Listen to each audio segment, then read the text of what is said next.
But Mountain View is a tough constituency for Conservatives to win. Right? We haven't held this riding for about 15 years.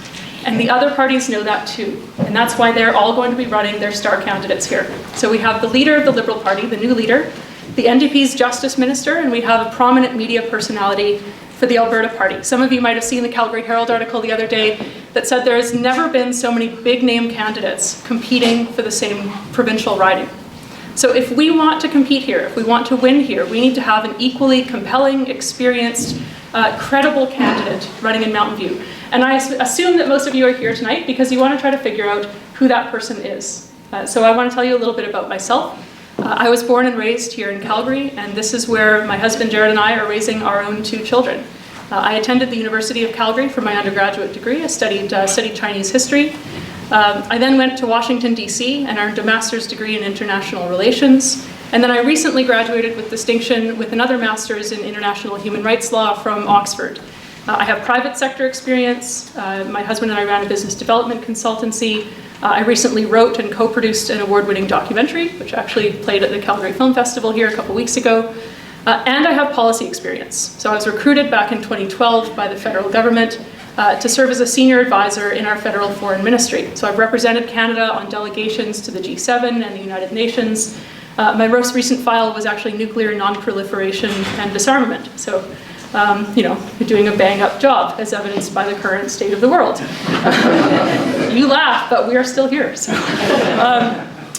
But look, experience isn't all that we need to win in Mountain View. The demographics of this area are changing, and we need a candidate who can appeal to new voters, to young families, to people who might not ordinarily associate with the Conservative cause. Now, there are some people who think that if we want to appeal to these voters, that we need to become less conservative.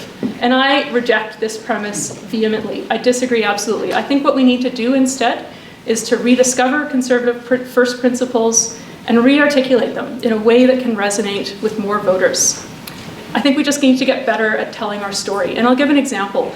Compassion is often seen as a liberal value, right? This is the stereotype that liberals care about the downtrodden and the marginalized.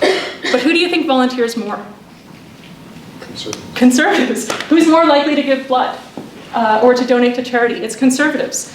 And actually, I think the nomination candidates that we have here today are a very good example of this. Becca has volunteered with the Children's Hospital. Mark coaches swimming at the high school down the road. Jeremy, of course, through his pastoral service. I've spent most of my life working with victims of torture and former prisoners of conscience. So that's the face of conservatism. We are compassionate, but we know that compassion and philanthropy and care are better when they're delivered person to person, not administered by a distant, impersonal bureaucracy, right?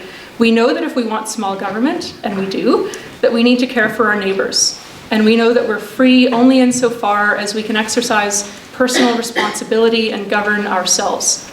The environment is another area, right? We've ceded ground on this issue. Conservatism is very much about conserving the environment. We don't like the carbon tax, but we believe that society is an intergenerational partnership, that we owe debts of gratitude to those who came before us, including those who made the ultimate sacrifice so that we could live in a free and prosperous and secure society. And we have an obligation to pass along the best of that civilizational inheritance to the future, and that includes living within our limits and being good stewards of the environment. So in my view, this is the message that we need to send if we want to win Mountain View in the upcoming general election. So thank you so much for your time. Come find me afterwards if you have questions, and we'll choose wisely in the nomination. Thanks.